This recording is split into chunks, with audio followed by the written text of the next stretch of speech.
Hello, viewers. Welcome to this week's edition of Victor Alonge on Real Estate. My name is Victor Alonge, your regular anchor on this program. You're welcome to this, another interesting edition. Today we'll be looking at another issue that we're all familiar with and be talking about for some time, and that is building collapse. The recent collapsed building in Ikoyi, I think in November last year, is actually fresh in our memory. And, we're still waiting for the outcome of the panel of investigation that was commissioned by the Lagos State government, rightly so. But the point is, we need to be talking about this. This is not the first time buildings will collapse in this country. And I dare say, unfortunately, it's not going to be the last. But as practitioners in this industry, we should be engaged in how to actually stem the occurrence of these unfortunate incidents. And today we will be looking at some of the issues surrounding building collapse and how we can actually manage our participation in this industry, devoid of getting this very, very unpleasant development. I'll be back after this message to discuss this and more. Please don't go away. Hello and welcome back to Victor Alonge on Real Estate. My name is still Victor Alonge, your anchor. As I said earlier, on the program, we'll be looking at this issue of building collapse. And the first thing we need to actually ask ourselves when incidents like this happen is to ask some very serious questions. The first one is this occurrence a one-off? I'm sure we all know that it's not a one-off because we've been having it, before this time around. And, the next question is, was it caused by a set of circumstances that we'll find out when the final paper on the investigation is released? Or the last question we should ask ourselves is, has it got wider implications? Are there wider implications? Of course there would be. And again, we would actually be looking at that. And that is the aspect that I think we will look at in this program today. But let me just say something. Building collapse is not peculiar to Nigeria alone.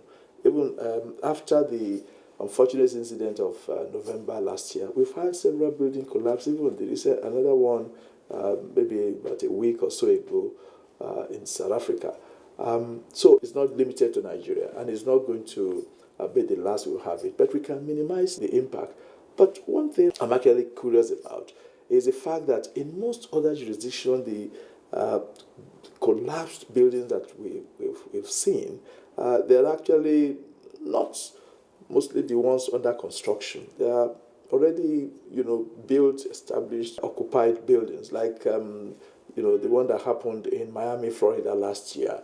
That is the Champlain Towers, which is about 17 story that actually collapsed and killed about 98 people. Or the one in Brazil that actually collapsed and killed about 7 people. That was in 2018. And I think in 2017, there was another one that collapsed in Iran, in Tehran, which killed about 20 firefighters because the building was already evacuated of occupants and the firefighters were trying to actually put the fire under control when the building collapsed. But so these are buildings that are already occupied, and the point actually is what caused their being collapsed is the failure of maintenance and negligence. But in our own case, I think we're more accustomed or used to building or construction collapsing, and that points to an aspect of our regulation. And that brings me to the role of building codes, which actually is supposed to capture evolving experiences in construction and also ensure that we implement the code accordingly. And implementation of the code is actually what most of our building collapse is actually indicting us about. We need to ensure that those codes are properly enforced, and also there is, enough inspection by qualified professionals to make sure that at every point there is compliance.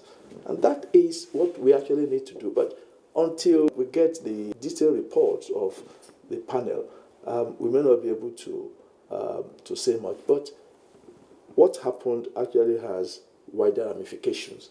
And I think the professionals will have to take this seriously so that our industry is not unduly negatively impacted. Because high-rise building, especially residential condominium, is going to take some blow from what really happened, because people will become worried about living in those buildings, not knowing how they were built, and so on. But we need to take steps, to galvanize our industry and reassure, our customers, so that they can continue to have confidence in the industry. So that is much we will say about building collapse this week. But we will be looking at what we can actually do to stem the next stage of possible building collapse in terms of those high-rise buildings that are already existing, that have been built over some years.